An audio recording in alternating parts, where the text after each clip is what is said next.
ሰላም ሰላም ተኸታተልቲ ናይዚ ቻነል ዝኾንኩም ኣብዚ ዘለኹም ወሰላም ይምነየልኩም ምሳኹም ዘለኹ ተረሓስየ ቅድሚ ናብ ትሕዝቶ ምእታወይ እዚ ቻነል ሓድሽ ስለ ዝኾነ ሳብስክራይብ ዘይገበርኩም ሳብስክራይብ ብምግባር ከተተባብዑኒ ተስፋ ይገብር ሼር ላይክ ብምግባር ከዓ ናብ ኩሉ ከም ዝበፅሕ ክትተሓባበሩኒ ይላበወኩም ንሃና ፅርኢቶን ነቐፌታን ከዓ ኣብ ቦታ ናይ ኮመንት ክትገድፉለይ ትኽእሉ ኢኹም የቐኒየለይ ሎም መዓልቲ ጻዕዳ ጣፍ ከመይ ገይረ ኣነ የውፅኦ ከመይ ገይረ ይስንክቶ ሼር ንኽገብረኩም እየ መፅእ ዘለኹ ማለት እዩ ኣብዚ ሕጂ ሓደ ኩባያ ማይ ብሒቕ ክልተ ማንካ ከዓ ኣብ ዓኸ ገይረ ጣፍ ከዓ 10 ኩባያ ይኸውን ክንለውሶ ኢና ማለት እዩ ብሓንሳብ ኣነ ክለውሶ ከለኹ ማይ ዝሑል ገይረ እዩ ዝለውሶ ማለት እዩ ኩሉ ግዜ ከምዛ ትሪእዋ ኢደይ ተሓፂበ ፀኒሐ ማይ ጥብ እንዳበልኩ ክለውሶ እየ ማለት እዩ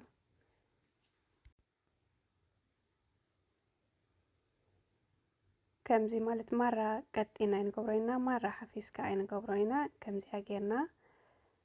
ማይ ብዙሕ ብላዕሊ ኣይገብረሉን እየ ጀስ ሓፃፂበ ንሓሙሽተ መዓልቲ ክነፅንሓ ኢና ማለት እዩ ኣብ ሓምሻይ መዓልቲ ከዓ ነዚኣ ትመስል ሕጂ ላፋ ከዳሊ እየ ማለት እዩ ንላፋ ዝኸውን ትዝክራ እንድሕር ኮንክን 10 ኩባያ ጻዕዳ ጣፍ እየ ተጠቂመ ነይረ ሕጂ ነዘን 10 ኩባያ ጻዕዳ ጣፍ 7 ኩባያ ማይ ክስኽትት እየ ማለት እዩ ንላፋ ዝኸውን ከምዚ ትሪኦ ተዳልዩ ኣሎ ክፈልሕ ምስ ቀረበ ላፋ ክገብረሉ እየ ማለት እዩ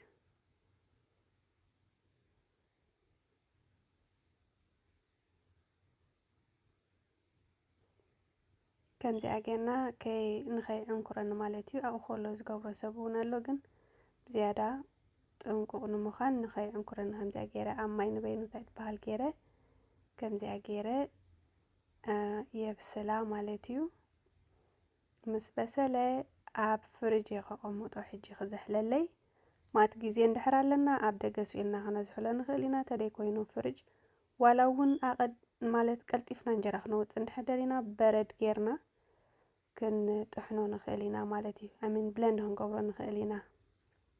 ከምዚኣ ገይረ ምስ ዝሓለለይ ምስቲ ዝነበረ ዘሎ ብሒቑን ምስቲ ላፋን ከምዚኣ ትሪኣ ዘለኽን እንዳገበርኩ ይሃርሞ ማለት እዩ እዚ ከዓ ብጣዕሚ ፎኪስ ዝገብሮ ፅቡቕ እንጀራ ገብሮ ምህራም ንዓይ ከምኡ ተሰማሚዐኒ ከምዚኣ ገይረ ሃሪመ ሚክስ ገይረ ብዝሑል ማይ ኣብ መጨረሻ ከዓ ብዝሑል ማይ ኣቀጣጢነ የቐምጦ የፅንሖ ማለት እዩ ኣብዚ ሕጂ እቲ ምስጢር ቅድሚ ሕጂ ኣይዶኖ ንምንታይ ቀልጢፉ ይወፀለይ ነይሩ ፅቡቕ እንጀራ ኮነለይ ነይሩ ኣብ ሰዓት እዚ ግን እንተዛሕሊ እንተስትጣፍ ተቐይሩ ዳርጋ 4-5 ሰዓት ፀኒሐ ክስንክቶ ክብል ከለኹ እቲ እንጀራ ከምዚ ፅቡቕ ዓይኒ ይውፅን ፈጠጥ ይብል ማለት እዩ ደሞር ፀኒሐ ዝሰንከትክዎ ዋላ እንድሕር ሓዲሩ እቲ እንጀራ በቃ ዝፀበቐ እንዳፀበቐ ይሓድር ማለት እዩ ኣብዚ ሕጂ ድሕሪ 4 ሰዓት ማያ ፅሪረ ክስንክቶ ክፍትን እየ ብሓንሳብ ክንሪኦ ኢና ከመይ እንጀራ ወፅዩ ማለት እዩ እቲ ብላዕሊ ዝነበረ ክፍፍ ኣቢለ ውፅአ እዚ ከዓ መታን ክሪኦ ከይቐጥነኒ ወይ ከይሓፍሰኒ እቲ ማይ ናይ ግድን ክፈልየለኒ ማለት እዩ ከምዚኣ ገይረ ምስ ሓወስክዎ ማይ ኣየድለየንን መሊሰ ማይ ኣይገበርኩሉን ብዘለዎ ከምዚኣ ገይረ ሰንኪተዮ ማለት እዩ ክንሪኦ ኢና ብሓንሳብ ከመይ እንጀራ ወፃልና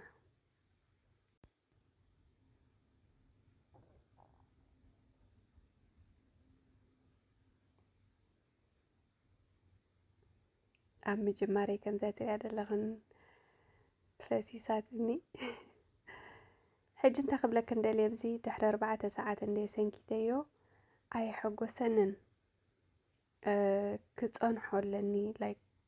ልዝብ ክብል ኣለዎ ቁሩብ ሞር ታይም የድልዮ ኣሎ ማለት እዩ ሕጂ እንታይ ኮይኑ ፅቡቕ ብጣዕሚ ልስሉስ እዩ ግን ፈጠጥ ኢሉ ማለት እቲ ዒንቱሲ ላይክ ፍሪ ኢሉ ሕጂ ሓድ ቁሩብ ኣውፂአ ከጽንሖ ማለት እዩ ኣጽኒሐ እንደገና ሰዓታት ወሲኸ ምስ ሰንከትክዎ ከዓኒ ፍልይ ኢሉ እቲ ዝጸበቐ እንጀራ ወፂለይ ማለት እዩ ከም ዝበልኩኽን እንዳጸንሐ ምስ ጸንሐ ዝባኑ ሕጂ ኦልሬዲ በኺዑ ኩሉ እቲ ዝባኑ ገለመለ ብጣዕሚ ጽቡቕ እዩ ዝኸውን ግን ከም ዝትሪኦ ፍርይ ኢሉ ይዕንቱ ማለት እዩ ደሞር ዝሓደረ ወይ ዝወዓለ ደሞር እቲ እንጀራ ከዓ ጽቡቕ ይኸውን ወላ ሓንቲ ይብሎኒ ዋላ ፍሪጅ ክነቐምጦ ንኽእል ኢና ኣነ ፍሪጅ ከጽንሖ ክእል እየ ድሕሪ 2-3 መዓልቲ ዋላ ክነውፅኦ ንኽእል ኢና ዝበለፀ እንጀራ እዩ ዝኾነልና ማለት እዩ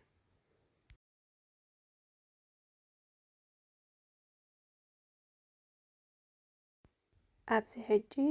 መሊሰ 4 ሰዓት ምስ ወሰኽክዎ ውችስ ድሕሪ ምስ ተላፈየስ 8 ሰዓት ዋላ ክጸንሕ ክእል ማለት እዩ ርአዮ ኣይምፅፅን እዩ ወላ ሓንቲ ይከውንን እዩ ድሕሪ 4 ሰዓት ካብቲ ዝገደፍክዎ ማለት እዩ እንደገና ፈቲነዮ ብጣዕሚ ዝጸበቐ ኮይኑ ማለት እዩ ብጣዕሚ ጽቡቕ እንጀራ ኮይኑለይ ከም ዝትሪኦ ኦኬ ነዛነ መዓልቲ ዘቕረብክዋ ፈቲኾማ ክትኮኑ ተስፋ ይገብር ብዝያዳ ድማ ደቂ ኣንስትዮ ኣሕዋተይ ፈቲሕና ክትኮና ተስፋ ይገብር ኣብ ካልእ ትሕዝቶ ክሳብ ንራኸብ ሰሰናይ ንዓኹም የቐኒየለይ ከምቲ ኣብ መእተዊ ዝበልክዎ ላይክ ሼር ብምግባር ናብ ኩሉ ንኽባጻሕ ክትተሓባበሩኒ ተስፋ ይገብር ማለት እዩ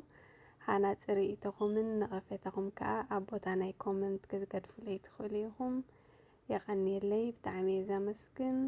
ሰሰናይ እዩ